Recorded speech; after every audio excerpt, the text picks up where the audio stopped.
Assalamu alaikum warahmatullahi wabarakatuhu. Ramadan greetings, Ramadan Kareem to all of you listening in right now. And today is a blessed night. 27th is called the night of giving. You give to charity, you will get a lot of reward for that. Today is a very special night, 27th night. And today I have joining me a wonderful guest. He's going to start very soon, but you are now, I'm going to remind you, you're listening to Zed on the Real Talk show. This is a Real Talk podcast today that we are going to bring forward to you to join in and enjoy the next half hour. My brothers and sisters, today I have a wonderful guest with me, the one and only brother Abdul Osman. Assalamu alaikum, Zaid, and assalamu alaikum to all the listeners who are listening in to Radio Ramadan 87.7 FM. Of course, those of you who don't know Abdul Osman, then you are not from Leicester. You are from Birmingham or London. Abdul Osman has been a stalwart in Leicester City for many years, haven't you? Yeah. Went to school in this city, so came in Leicester 1972 onwards. What school did you go to? We're doing a bit of Once Upon a Time now. Go back. Yeah, Once Upon a Time. To Shenton, Duxbury, I went to. Infants. Shenton, I know and that school is near back of Melbourne Road. That's right. Once upon a time, it used to be a... And then Moat Boys followed on from... we need to go once upon a time. The nursery school you went to. Duxbury. Which is on Duxbury Road. It's no longer there, is it? No, it used to be then changed into the Avalon Centre. Yeah. And now it's the Hussaini Mosque. Hussaini Mosque, yeah. That's right. So it's had a transition. Journey of time. Yeah. Journey of life. That's right. We got to move along with the train. Yeah, absolutely. And that's what's happening to all of us. We're all remembering yesterday very fondly, because yesterday had some wonderful memories when you're talking about community development. Yeah, it was quite useful in terms of the journey that we've had in Leicester. So we're still in transit as a population, as a community, as the Muslim Ummah. Whether we're going backwards or whether we're going forwards, that's yet to be seen. So my own personal knowledge about Abdul Osman was from the Highfield Community Centre, and that is another once upon a time, isn't it? Yeah, I was just there. How old were you at that time? It's going back when I was in my young teens, 18, 20. That's onwards. right. Yeah, I seem to remember about 19. Yeah. When you were working alongside my friend Priya. Yeah. Of course, we're not going to talk about your age any longer. That was the last reference to his age. Don't worry about age. Age is a number. Is that right? Absolutely. It depends on what you say and how you feel. That's right. Now, obviously, today, Abdul Osman is not on top form. He is feeling the pinch of Ramadan, and he's not like me, full of positive energy, but another 5 minutes he'll be fully charged up, ready for action. No, I am charged up, if anything. Obviously it's Ramadan, and you don't feel the same as you do. I have a lot of habits that I don't want to talk about on the radio, but obviously the adrenaline in relation to coming onto the radio is something else altogether, when when it first started to what it is now. Of course, time. We repeat that again and again every day. So I'm particularly now today interested in for you to inspire the journey of young politicians. Youngsters who want to pursue a career in politics. Now, you were only 19 when you started. Yeah, but in your political career. Any individual that wants to pursue any career in politics isn't about the theory of politics, it's about the practical things that you do, and where you engage yourself in activity, whether it be an issue that could be a corner issue that makes a difference on your street, or makes a difference locally, regionally, nationally or internationally. So it's campaigning, advocating and championing that area. A little bit of activism. more than that, you can say. Well- but it's you've got to give up your surplus time that you have and engage yourself in that activity. Now, often when you say the word activism, immediately people will think, oh, he's a radical, he's a left winger, and they put you to one side. But I will say that activism is very good if it's going to develop humanity and it's going to make a difference and make a better life. Yeah, so you could start off with energy, environmental issues where climate is important, climate change that's happening, and take a lead on that. Or you can take a lead on pollution or environmental issues that affect you around. Or it could be an international cause that's causing you grief, which is the war in Palestine, the war in Ukraine, arms against illegal occupations against people. So it's any issue that you pick up and joining that. Of course, when I'm watching these atrocities, you've gone through only 3 or 4 countries, but at any one time, there are 10 countries in the world where serious issues are reoccurring. And when you see human beings being decimated, you can see, well, why is the environment so important? Humanity comes first. If there's no humanity left on the planet, the environment is not going to help you, is it? No, but I think you've got to look at it the other way as well. When there is an environmental challenge, it doesn't matter if you're poor, the environment and the climate change is making a difference to a lot of poorer countries where you might not, fishermen that used to go out to fish can no longer fish in those seas because of the environmental effects that it's having in their livelihood. And every day, in terms of the urbanization that's happening in cities, is having an effect, global effect, to the agricultural and the other areas that other people live in other parts of the world. Well, I'm going to look at that yesterday. What happened yesterday, when human brains are being contaminated, then the sea is going to get contaminated. The atmosphere is going to get contaminated. The whole persona everywhere is going to get contaminated. So we have the responsibility to do the right things, and our humanity foot forward is got to be always taking precedence on anything else. Yeah, absolutely right.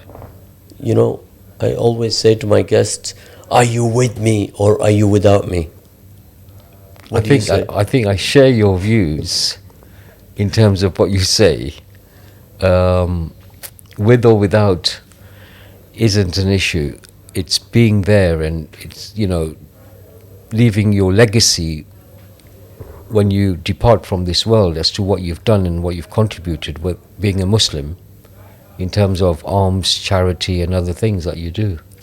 Of course, what sets us apart is the 4 C's. Are you familiar with the 4 C's?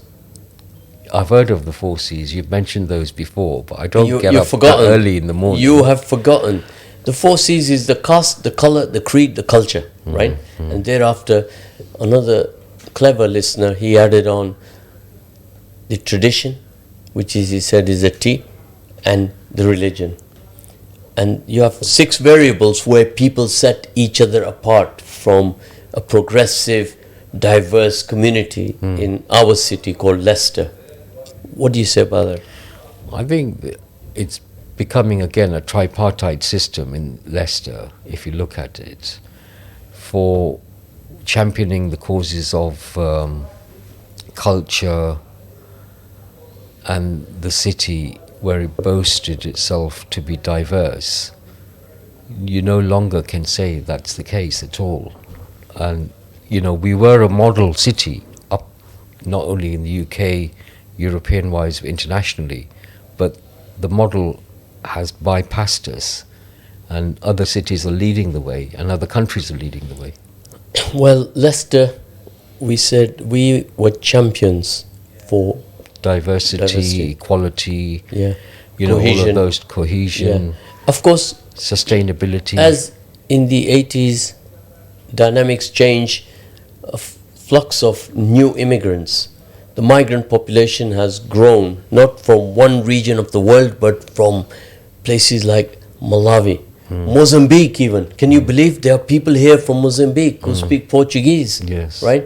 And we never saw a Portuguese restaurant, did we, here in the 70s? No, we didn't Yeah? actually, no. And they embarked upon us, and then you walk in there and you think they're speaking Spanish, but they said, no, por favor, you're speaking Portuguese, you know. And this is Obrigados. obrigados, yeah. And we are embracing all these new languages, aren't we? Absolutely. Well, it's new language, new culture, new foods.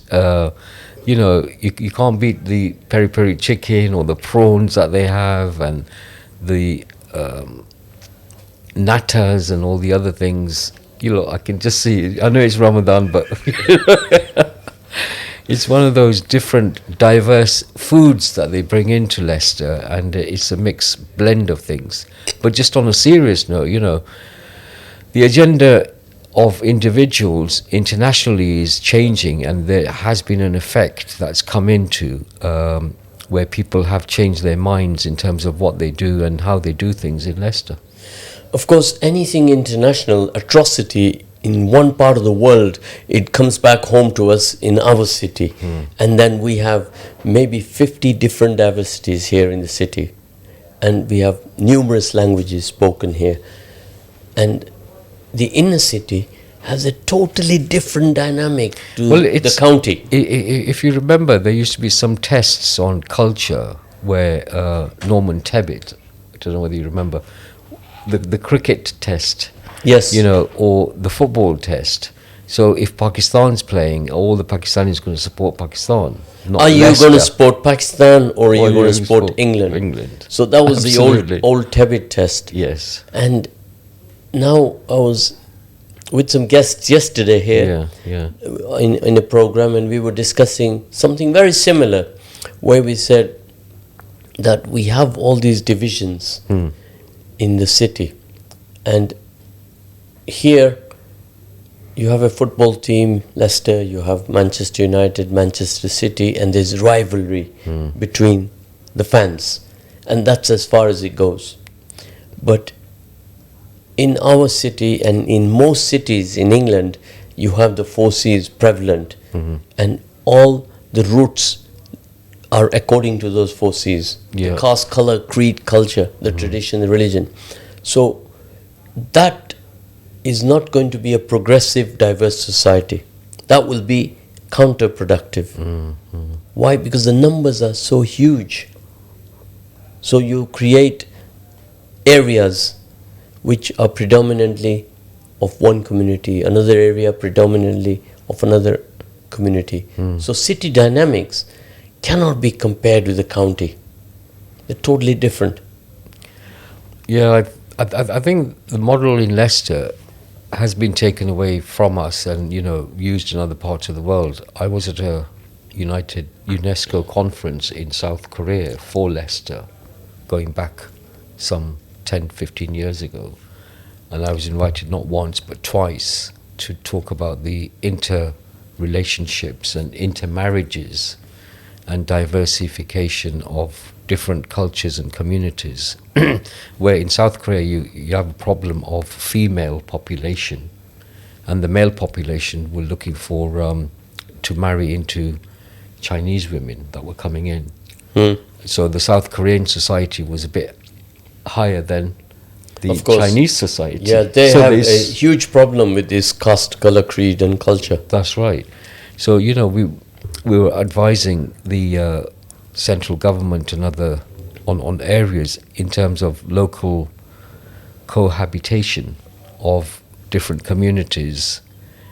And obviously that still, I was reading articles just a month ago, and they still got that same issue when they had 10 years ago. Which is not progressive, is it? No, it's not progressive. And the point I'm making is that the problem didn't resolve itself then, because new arrived communities, women or men that were going into that country, were being discriminated against. and not only marrying for 10 years, 15 years, but the kids that were going to school were being discriminated against because they weren't seen as indigenous Korean population. Well, this is rampant across the globe. The traveling that both of us have experienced in our life is no different wherever you go. Now, if you want to cure this problem, you're just going to go and lock yourself in an island with just exactly the same DNA of 100 people, Yeah. and let them create their own world.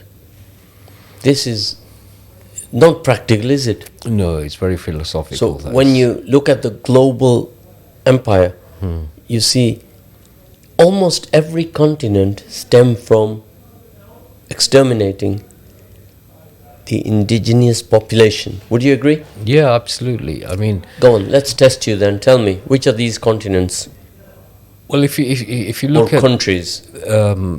Mongolia was one that conquered, whether it be the era of Genghis Khan and everyone else that conquered not only from the east to the west to the far east. Yeah. Then you had the Ottoman Empire, then you had the Roman Empire, then you had the Byzantines, etc. So, it's an evolutionary process that happened Yeah. globally around the world where, you had to massacre people to conquer and to rule and to gain and get power. Well, it's a circle, isn't it? Yeah. It starts and then your clock is ticking and your time will But come. people are not wearing the army uniform anymore. They're wearing suits and jackets and Yeah. ties. That's right. and Yeah. colonizing the world. That's right. It kind of really upsets me when each week you pick up the paper and the government is encouraging, persuading the public to would you go to war for your country.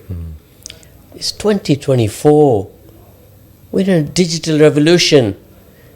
Why politicians would be encouraging, pursuing that angle of war? I think it's War means conflict. nationalism, yeah. Right? And for the sake of patriotism, nationalism, and the youngsters, the Gen Z, the Gen X, they're not interested in all that. They are going to the next digital platforms of virtual reality, digital art, and they are getting more creative. Right? When the world has moved 100 years in 16 years, and from 25 to 30, the world will move another 100 years. Yeah, absolutely, yeah. And we got our old gatekeepers still talking about, reminiscing about the First World War, Second World War. Those are lessons that we got to learn from and not repeat them. Yeah, but they are repeating themselves in front of your eyes every other day, aren't That is what makes me so sad. But this topic is for another day. But today I want to focus on inspiring young people listening right now who will pursue a career in politics. And they will be there to lead from the front. I think there needs to be individuals that, it might not be the flavor of the month or the year to join political parties or non-political parties to be able to get in on mainstream and talk about and championing your cause, as I said at the beginning, to be able to then have yourself advocating on behalf of other people and championing causes. And that's politics, to be able to do it, to master a race where prophets didn't become prophets overnight. They were given sheep and shepherds. Well, you're getting a little bit complex there for my listeners. I want to keep it simple. So in this country, we have the blue, the red, and the yellow, predominantly. Then we have a green, because all our parties are color-coded, aren't they? That's right. Right?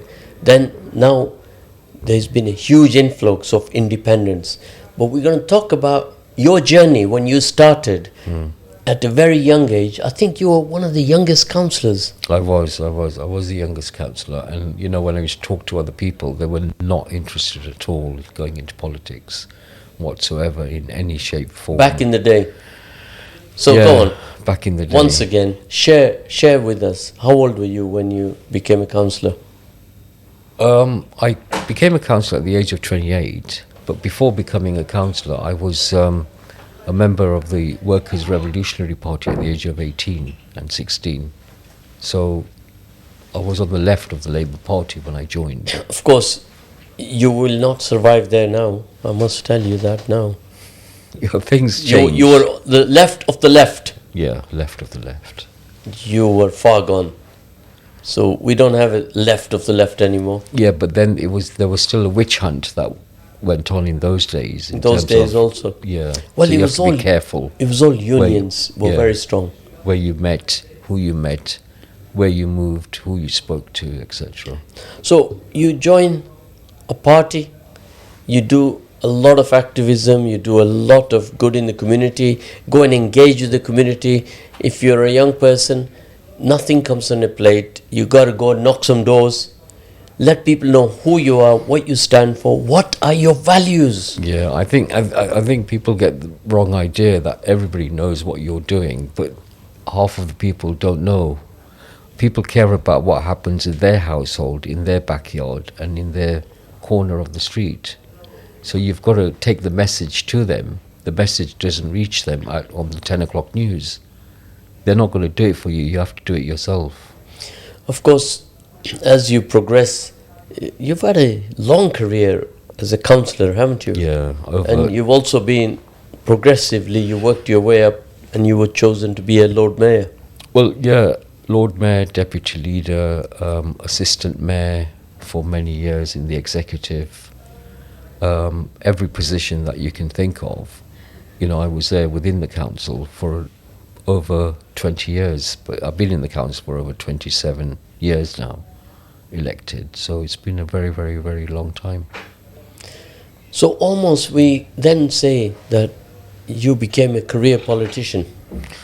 No, I never made any money out of it, if that's a career politician. I always worked. In fact, I worked at Leicester College for 18 years. I was qualified as a careers advisor, worked for Leicester Careers Guidance Services Connections, what it's now. So I've always worked in education, and I was a manager at the college as well. So politics aside, I was doing that and that at the same time. Never watched any... Which college was that? Let me guess. Charles Keane? Well, yeah, started at Charles Keane, used to teach English as a second language, then became a careers advisor, and then it became merged with Southfields with Charles Keane and Leicester College. That's right, yeah.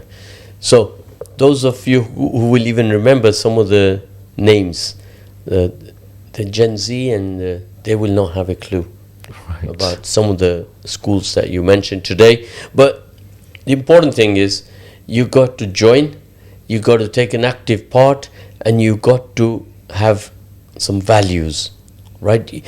Today I will say to any young person, first of all, you need to fact check your morals, your values, your ethics.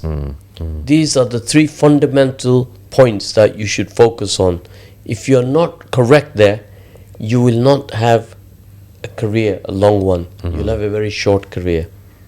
Now, where the argument and the disagreement is that why is a person having to choose to go blue, go red or yellow, and he's having a look left, right and there.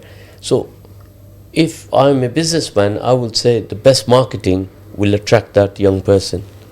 Yeah, I think it's the marketing. I think it's also to do with the policies that the parties have and what interest you have in which party you go into. That's right. Now, once you join a party, then you start working your way up the ranks. And even when you join a party, you are 17, 18 years old. Important thing in today's days, even if you're eligible to vote, you must go and register yourself to vote. Back in the day, we didn't have this problem, did we? No, we didn't have this problem. But I think coming back to voting in local elections, we've got the PCC, Police Crime Commissioner election coming up on the 2nd of May. 2nd of May. Then we've got an eventual general election coming up, whether it's... Imminently. imminently, whether it's in June or whether it's in August, September of this year. It's got to be this year sometimes. So you've got that in mind. But the number of people that come out and vote, it doesn't justify the number of people that live, the population of the city of Leicester. Because you only have a turnout in local elections of 38 to 40%. Which is dismal. Well, I'd say 30% on average. That is absolutely dismal. Young voters... So 70% of the population don't bother in the council elections. All of you young people listening in, you are part of the problem. You will sit there on the fence and complain and say, I'm not interested in politics, waste of bloody time. And the age bracket that comes out to vote is more 45, 40 plus. 40 plus. Than the younger population. So statistically, the young population do not vote. And then if there's an outcry and there's an issue, everybody takes onto the streets. But you get 80% of the young population on the streets, and 40% of those that voted are not on the streets. You see, we have a young man sitting here with us in the studio, and we automatically point at him, right?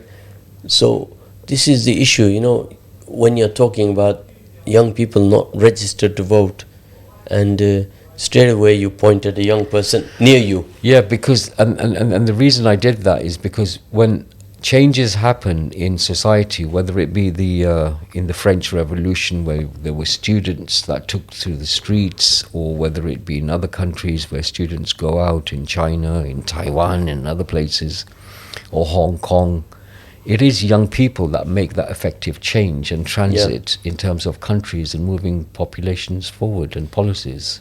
Now, we have tried to bring young people to the table, to teach them the political sphere, to teach them community life, to guide them, mentor them. And when we start this journey, we will have a room full of 18 to 20. Then when we do the second meeting, what do you think happens? I think 30% turnout at the second meeting. Progressively, each meeting we have, only 4 are dropping out. So by the time you've had the 4th meeting, you've lost 16 out of 20. Yeah, so your retention rate isn't very good. Not at all. So obviously we need to recheck our tactic as to how we bring them and how we retain them. And we've done this over the number of years. You see, we do the same kind of work in business development, and we have a 100% success rate. Yeah, because everybody's looking at the dollar at the end of the... Money is a tool of rule or not? The aim is anybody completes that course, and the objective is going to be making money at the end. Of course. But the aim of the political lecture isn't about making the money, it's about making that change. And that change can come in 1 year, 4 years, 10 years, or 6 months. So we are going to move on now to your career as a Labour Party member, as a Labour councillor, and then you went on full circle. And what was the reason for that? Why did you make that big decision, that is? Yeah, I think it was a big decision because there was a time when you hit a ceiling within a political party, and then if you hit that ceiling and you want to go beyond that ceiling, the party blocks your applications and doesn't give you any chance to maneuver in progressing your political career. And I felt that there was a lot of discrimination that happens at that time, and then they don't give you a chance to move this way or that way. And I had no choice but to resign myself from the Labour Party. That was, I think, 4 years ago, isn't it? No, it's going back now 6, 7 years. 7 years. Wow, time has flown by. 7 years ago, yeah. So now you are in the Conservative Party, and something monumental happened that has never happened in 52 years in this city, where the council, we call it the Red Council, was predominantly 98% Labour. Red. Wow.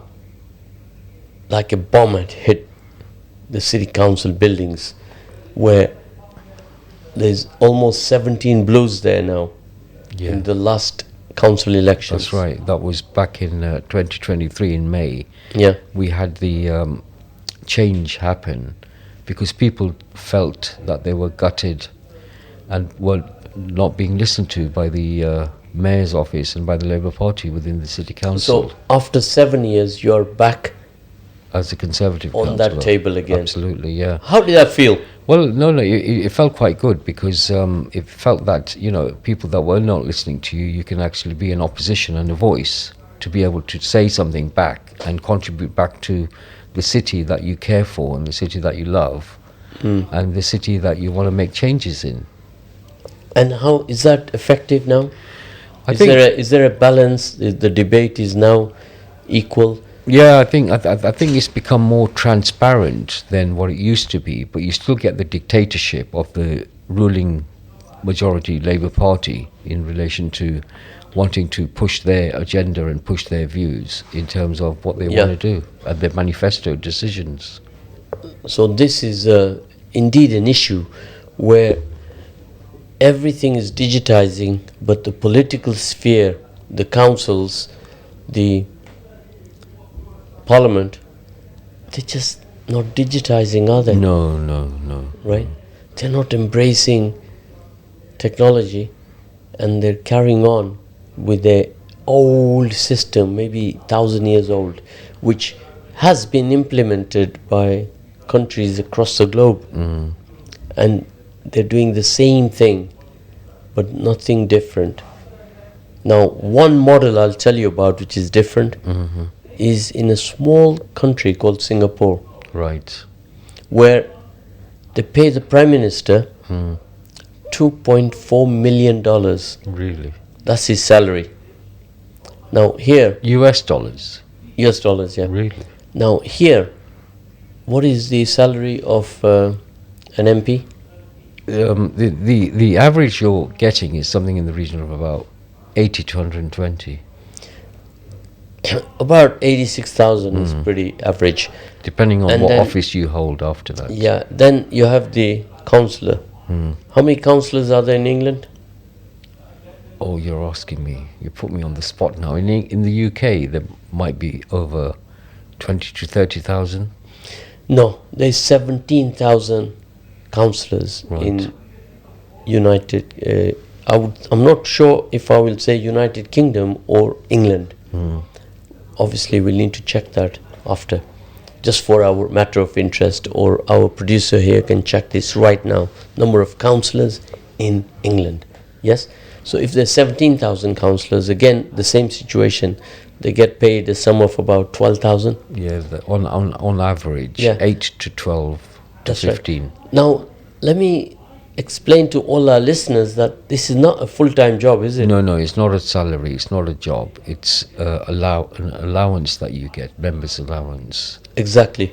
So, unless you have been chosen to be in the cabinet and you are taking care of planning or highways, so just run me through the list what somebody could aspire to. Yeah, you have special responsibilities. So you have responsibilities if you become a chair of a committee or you become an assistant mayor, you get an additional 24,000 or something.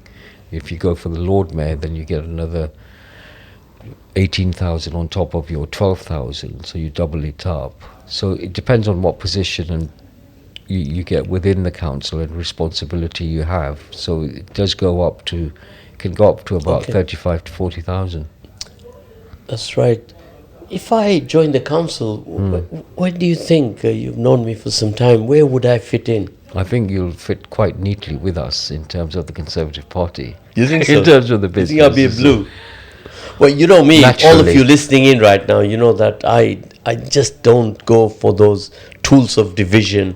I tend to think that these parties are the problem because they create a division amongst themselves. Now, I've seen in the last 2-3 days they're fighting with each other on the news. They want to get the whip out, they want to get banned, and they even might go for prosecution.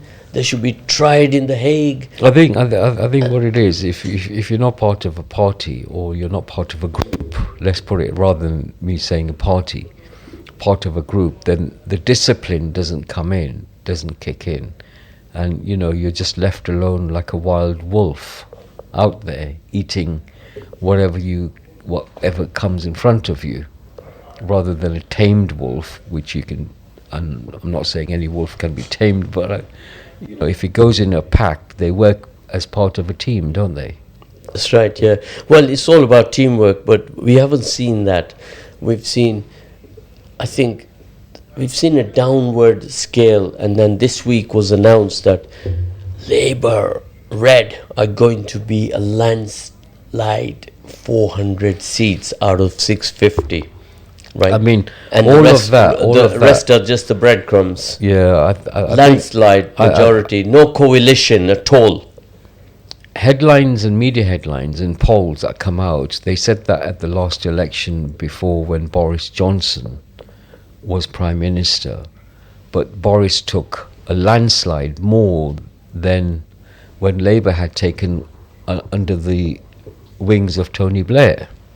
So if you remember, these are media hypes and headlines that hit psychologically for people to think that they're going to vote for the winning party. I see. But that's not going to be the case. Now, I'm going to share with you issues. And opinion polls can be taken out in this studio with 10 people, and all 10 will say they're not going to vote any political party in this studio. So, it depends on where your poll is taken out. Now, currently, you are a councillor in an area called Thurncourt. Yeah. Correct. Now, this area, what is the population of your area? 7,500 to 8,000 people. In terms of households that are in that area, and the population, you're talking about 12,500 to 14,000. Now, when you're a councillor, it's not like you are going to go and change their lives. No, it's not. Or put money in their pocket. No. It's about advocating on behalf of the needs, interests, and of individuals benefits in the community. Yeah, individuals and the community, and what investment and what issues you advocate on behalf of the area. So when you're aspiring to be a councillor, we said earlier on about values, morals, ethics, and you are representing the 7,000 people. Are you going to be an asset or a liability? These are all questions you got to ask yourself. Yeah, if I'm going to go to Thurncourt, what am I going to do for the people there? It's about making the change in terms of the infrastructure, the issues that affect people within that area, and advocating and taking up the issues and how much you're going to run with those issues and bring that change back into the area. Now, once I recall when I was looking to become a school governor, and I took that role. Prior to taking that role, you had to get the parents to vote for you. Yeah. So what did I do? I started campaigning door to door, and people were laughing at me. They said, look, if nobody does that for this kind of a task, I said, no, I have to campaign so parents know who I am. So I went to one house, and the gentleman asked me, what will you do for me if you become a governor? I said, I will do for you what you would do for me. It's that question and answer what Abraham Lincoln did.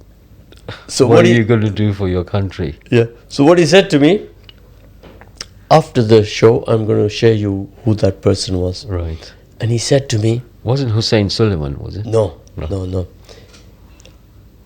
It was not the gentleman you mentioned. And he said to me, that is a good answer.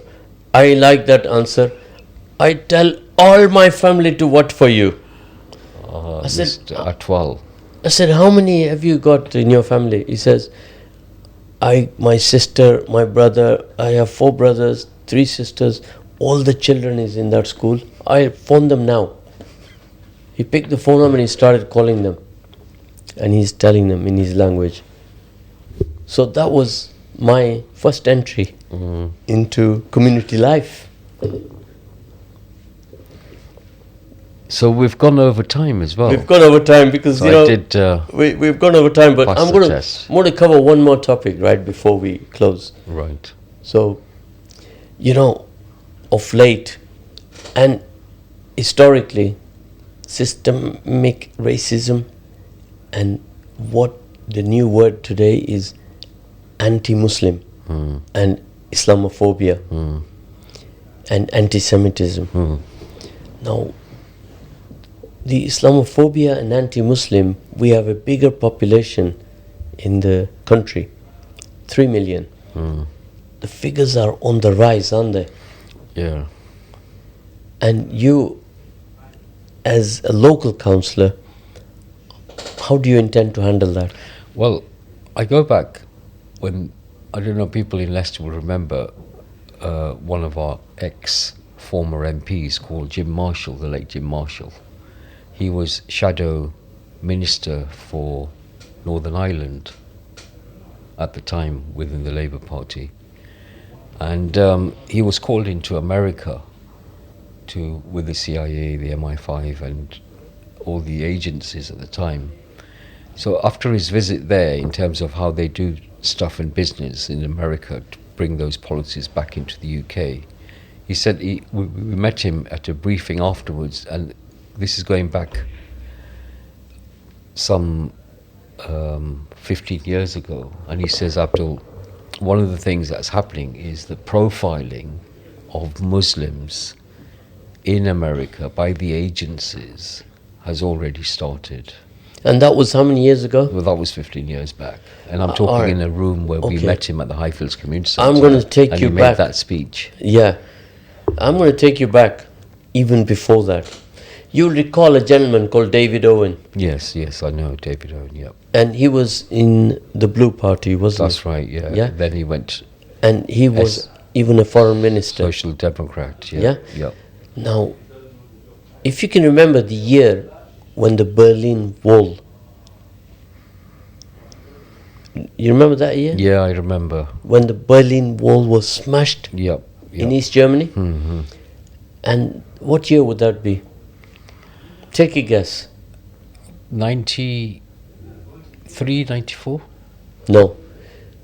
This year was around 89. You can check that out to make sure that I am not 89, 90, yeah. could 87 have to been. 89, right?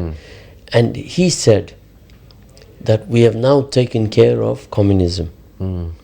He says now next we have to take care of Islam. Your knowledge is your power. It was 1989. Yeah. Yes? Yeah. So from that time onwards, we have seen decimation of many Muslim countries. So it's not happened yesterday. It started long time before. So these are challenges that we have to take on board by learning from the history. What David Owen said, what Enoch Powell said. So if it's not racism, it's Islamophobia. Now,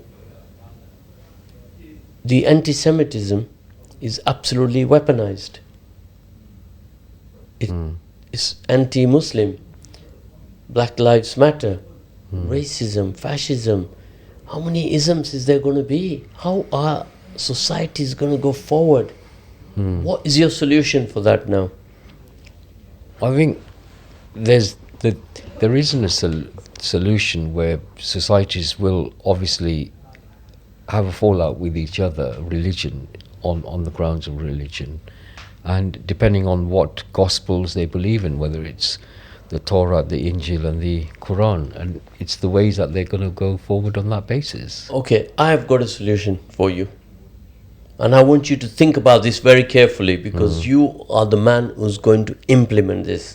Or your colleagues, is that we have in governance young people, because they are the future, not me and not you. We get all these young people from all the 4Cs, the caste, color, creed, cultures, traditions, religions.